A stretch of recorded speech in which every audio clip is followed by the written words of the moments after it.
As anyone who's ever tried to hack a system would tell you, it's tedious. Watching video after video, reading document after document, searching the whole wide web for only a few clues on your target, having to run an astronomical amount of commands, looking in every nook and cranny, and when it all fails, infinitely repeating that cycle. But hey, that's simply a part of the experience, right? But does it have to be? That's the question that drove this whole project. What if an AI could assist in this whole strategy? Help you search an exploit, check what failed, and explain it to you. Treat it not like a replacement, but as an assistant, an agent. From this came Mapache. Mapache is an AI agent built for hackers and cybersecurity enthusiasts. It is model agnostic, has adaptive memory, can be steered mid-conversation, has a writable personality, has IoT interfacing, and gives you endless freedom control to do as you please. This took an extremely long time to develop. The first concept I had for this was in February of 2025. I was way in over my head about the whole thing and vibe coded it. That ended up being a huge disaster. Thus, I ended up taking a hiatus for a couple months to learn and check my skills. It ended up being very beneficial and led me to the next blueprint in March of 2026. This is the Mapache that will be released to the public. Let me walk you through the timeline and features. Phases 1 through 5 were just implementing the absolute basics. Phase 1 was the foundation, pulling the model and having it run some basic tools like reading and writing files, and it worked. The agent was able to pull the model, talk to the user, and write a JSON file. But anyone can do that. I needed to build a hacking agent, not a terminal chatbot. So then came Phase 2, letting the agent use tools like Nmap to do network scans and browser integration to search the web. The web searching worked fine, but with Nmap the model started hallucinating or outright refusing to do the scan. It also hallucinated target data when asked follow-up questions.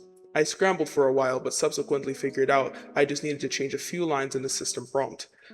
That was the end of that for now. On to Phase 3. Tor browser integration and memory. This was pretty straightforward, and the memory files fixed a bug that made the AI unable to continue a conversation.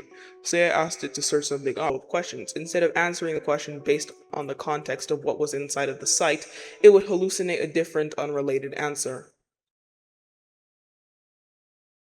Phase 4 was making the agent accessible through messaging apps like Telegram and Discord. This one had the funniest errors.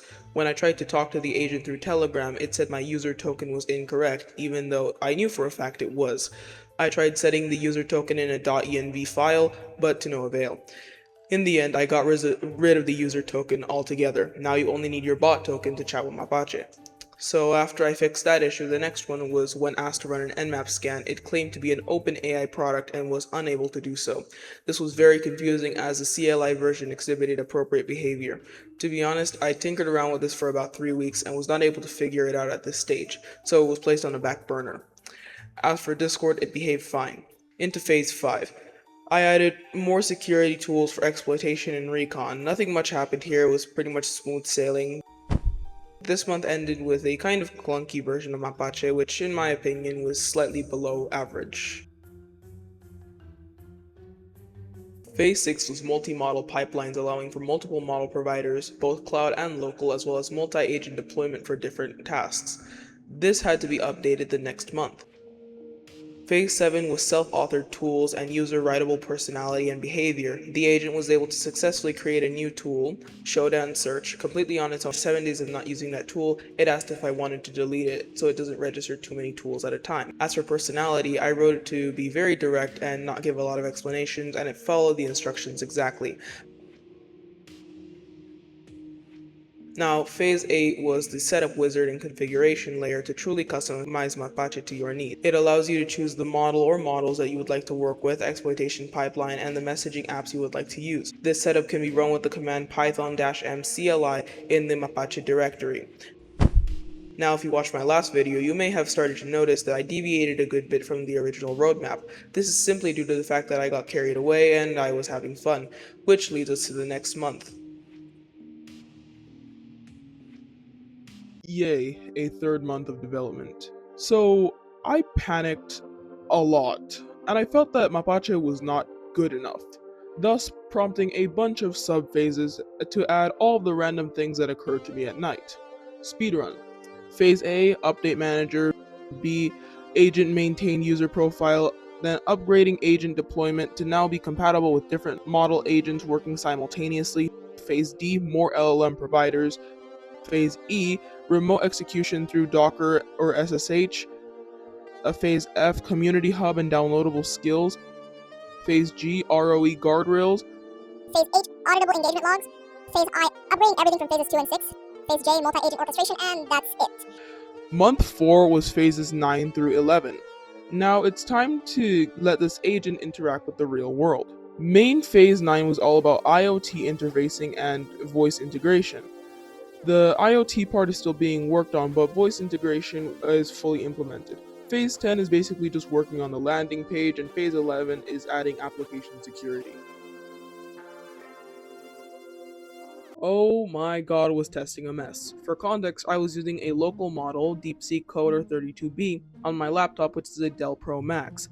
I tried to have the agent complete a hack the box benchmark, more specifically meow, which if you have done HTB, you would know is very simple. For those of you who haven't, the box basically involves you running a few commands in the provided Linux VM to retrieve a flag. The first time I tried this, the model called the nmap tool and then the web search tool and hallucinated a response. I tried altering some code in the agent controller and altering the system prompt, yet it still failed. I repeated the exam with Quen 3.535b, and that also failed. Then I tried to get both models to complete the juice shop test, and you can probably guess how that went. After I tried a frontier model, specifically Grok, and it completed Juice Shop in about 5.5 minutes. I concluded that the hallucinations were related to the model's size/capability and not the code itself. This was relieving in a sense, that it wasn't the code's fault, yet disappointing due to the fact that I want open source smaller users to have just as great of an experience as frontier cloud model users. So I did some digging to find a local model that can run tools and perform similarly to frontier models, and I didn't find anything that was under 100 billion parameters or a cloud model. I'm kind of stuck here, so please do leave some high capability local models in the comments that I could try with Mapache. At this point, I spent $15 on tokens, so I have to wait for more allowance money to continue testing cloud models or I'm going to go broke. Recap. Alright, so Mapache is a functional hacking agent awaiting further testing, but so far works with frontier models. So far, the only two things that need to be worked on are the UI and trying to get smaller models to work with it. Now, I have been teasing for some time that there will be more projects after Mapache, and I think it's time I tell you about the next one. Introducing Terrapin, an LRM trained to learn, adapt, and reason. More details will be released after Mapache is complete. Terrapin is still an architecture in a text document. As you know, training and fine-tuning models can be incredibly resource intensive, and the rest of my projects cost an arm and a leg as well. If you want to see Terrapin brought to life and support my future projects, you can donate to the Kickstarter. If you can't donate, that's fine. Watching this video and hitting that subscribe button is another great way to support.